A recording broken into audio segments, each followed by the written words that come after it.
वो मांग करते हैं कि मनरेगा के अंदर काम दिया जाए।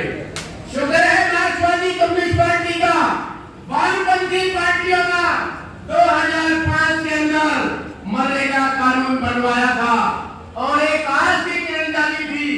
लेकिन बड़े शर्म की बात है, आज हरियाणा के अंदर मैं परसों में जब अखबार पढ़ रहा था दैनिक भास्कर, केवल 34 दिन काम मिलता है एक साल में, जबकि कानून गारंटी देता परिवार को 100 दिन की। इनको डूब के मर जाना चाहिए। कहते क्या थे और कर क्या रहे हैं? जो कानून बोलता है उसकी धज्जियां उड़ाई जा रही हैं। हमारे मनरेगा के मजदूर जाते हैं वीडियो के दफ्तर में कि हमें काम दो, ये हमारा आवेदन लो, लेकिन कोई रसीद नहीं देते, कोई प्राप्ति नहीं देते।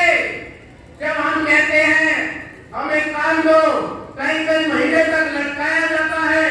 जब काम करते हैं समय पे पैसे नहीं मिलते हैं। कोई दुर्घटना होती है, जैसे खेड़ा खेमावती में 2 हमारी बहनें मनरेगा में मिट्टी उठाते हुए 4 महीने से उनकी मौत हो गई। मनरेगा में क्या है दुर्घटना में? केवल 25,000 रुपए का मुआवजा। शर्म आनी चाहिए इनको। अरे कम से कम 10 लाख रुपया मुआवजा तो होना चाहिए। हमारे मजदूर काम करते हैं, ट्रेन की नहर की सफाई करते हैं, उनको सांप काट लेते हैं, उनको चोट लगती है, लेकिन ये कोई ढंग से इलाज तक नहीं करवाते। आज ये मनरेगा की स्थिति है। और ये भी लोग हमारे पास आते हैं या हम जाते हैं, वो बोलते हैं कि भाई हमारा तो राशन कार्ड नहीं है। राशन कार्ड तो है, हरा है, लेकिन अमीरी वाला राशन कार्ड है, इस पे कोई राशन नहीं मिलता। शराब का ठेका खुला मिलेगा आपको रात के 12 बजे तक, लेकिन राशन डिपो पे आपको राशन कार्ड के ऊपर राशन नहीं मिलेगा। 4 तरह के राशन कार्ड बना दिए, AAY का गुलाबी राशन कार्ड, BPL पीला राशन कार्ड और OPS खाकी राशन कार्ड। उसके बावजूद भी जो आम जरूरतमंद लोग हैं उनके राशन कार्ड नहीं बने। अभी एक फैमिली आईडी लेकर के आए हैं, यदि उसके अंदर आपकी आमदन कम होगी तो लाभ देंगे। अभी तो वो भी नहीं गए, पोर्टल बंद है, हर चीज पे ये शर्त लगा दी गई। मुझे याद है कि जो गरीब लोग हैं जन कल्याणकारी योजनाओं पे उनका जीवन यापन होता है। एक महिला जो काफी बुजुर्ग है, जो पेंशन ले रही थी बुढ़ापा की, जब मैंने पता किया 8 महीने से पेंशन नहीं मिली, उसने मेरे सामने बात रखी। जब DSW को ऑफिस में है तो उसने बताया इसकी फैमिली आईडी में आमदन ज्यादा है, जबकि खुद सरकार का ये नियम है पति पत्नी की आमदन 1 साल की यदि 2 लाख रुपए से कम है तो पेंशन लेने का अधिकारी है, उसका हक है। लेकिन उसके बावजूद सारे परिवार की आमदन जोड़ करके उसकी पेंशन काट दी गई। हजारों की संख्या में है। 30,000 जो 100% हैंडीकैप महिलाएं हैं उनके बच्चों की, उनकी पत्नियों की, आश्रितों की पेंशन काट दी गई।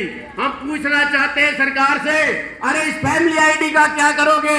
अपने दफ्तरों में रखो, हमें तो आज जो जन कल्याणकारी योजनाएं हैं उसका लाभ चाहिए, लेकिन ये दे नहीं रहे हैं साथियों।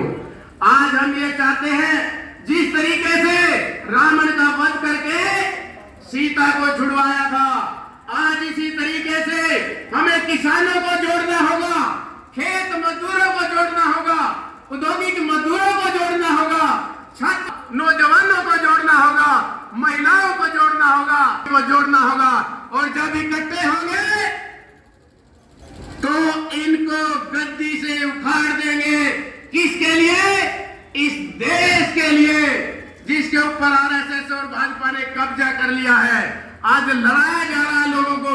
मैंने खुद देखा जब कोरोना का समय था, कैथल जिले के अंदर जिस तरीके से टीवी के अंदर प्रचार था और उस प्रचार का लोगों में भी देखने को मिला सर। एक कुंडरी तहसील के अंदर दुलारी गांव का एक अल्पसंख्यक यानी कि मुस्लिम समुदाय का एक बुजुर्ग जब आके नीम के पेड़ के नीचे बैठता है और लोग कहते हैं तू मरकज में गया था, वैसे ही प्रचार कर दिया और तू कोरोना फैलाएगा। जब वो बैठा उसके सिर में जूते मारने लगे। क्या ये इंसानियत है? क्योड़े गांव के अंदर एक खराज की मशीन चलाने वाला जो अल्पसंख्यक समुदाय का था, उसकी दुकान में आग लगा दी गई। अपना समाज कहां पे जा रहा है साथियों? ये लोगों को इकट्ठा होने से, उनकी एकता से डरते हैं, इसलिए ऐसे हथकंडे अपनाते हैं।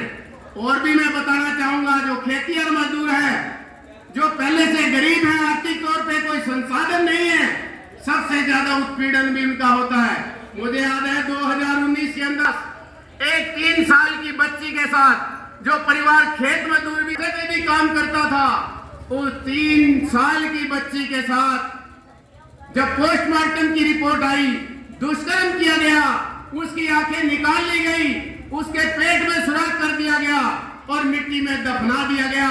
ये कहते हैं ये अमृत काल है, ये अमृत काल है, ये लोग कहते हैं। हम कहते हैं ये अमृत काल नहीं है, ये देश को बर्बादी की तरफ ले जा रहे हैं। इसलिए साथियों, हमारी जो समस्याएं हैं, चाहे आवाज की समस्या है, वैसे तो ये कह रहे थे 2017 में सबको मकान बना करके देंगे, फार्म भरवाए गए, लेकिन मकान नहीं दिए जा रहे। ये कहते कुछ है, करते कुछ है। पिछली सरकार ने जो 100 गज के प्लाट की बात की थी, आज वो भी नहीं दिए जा रहे। लेकिन समस्याओं के बावजूद भी इसी तरह शिक्षा पे हमला बोल दिया है। आपने तो कहे करते हम बातचीत में कि भाई तेरे के मर्ज बैठ रही है। मर्ज का मतलब है बीमारी, मर्ज का मतलब है दुख। जो खेत मजदूर के बालक पढ़ने जाए करते उसमें ज्यादा वो मास्टरे का दिए। जब मास्टरे नहीं होंगे, अपने बालक के पढ़ेंगे और के करेंगे, आगे नहीं बढ़ सकते। तो साथियों, हर तरह से ये दिक्कतें हैं। अस्पतालों में डॉक्टर नहीं है। मैं इस मंच के माध्यम से ये आह्वान करना चाहता हूं कि हमें प्रेरणा लेनी चाहिए शहीद भगत सिंह से, सुखदेव राजगुरु से, सावित्रीबाई फुले से, ज्योतिबा फुले से, आजादी के नायकों से, कि वो किस तरीके से लड़े थे और देश को आजाद कराया था। यदि हमें अपना जीवन बेहतर बनाना है, इस तरीके से हमें विश्वास है कि आप इकट्ठा होंगे, लड़ेंगे और जीतेंगे और देश और प्रदेश की तस्वीर को बदलेंगे। इन्हीं शब्दों के साथ मैं अपनी बात को खत्म करना चाहता हूं। इनकलाब जिंदाबाद। धन्यवाद सर। कांवड़ प्रेमचंद ने खेत मजदूर की जो स्थितियां हैं उसके बारे में विस्तार से चर्चा की है। कार्यक्रम को आगे बढ़ाते हुए मैं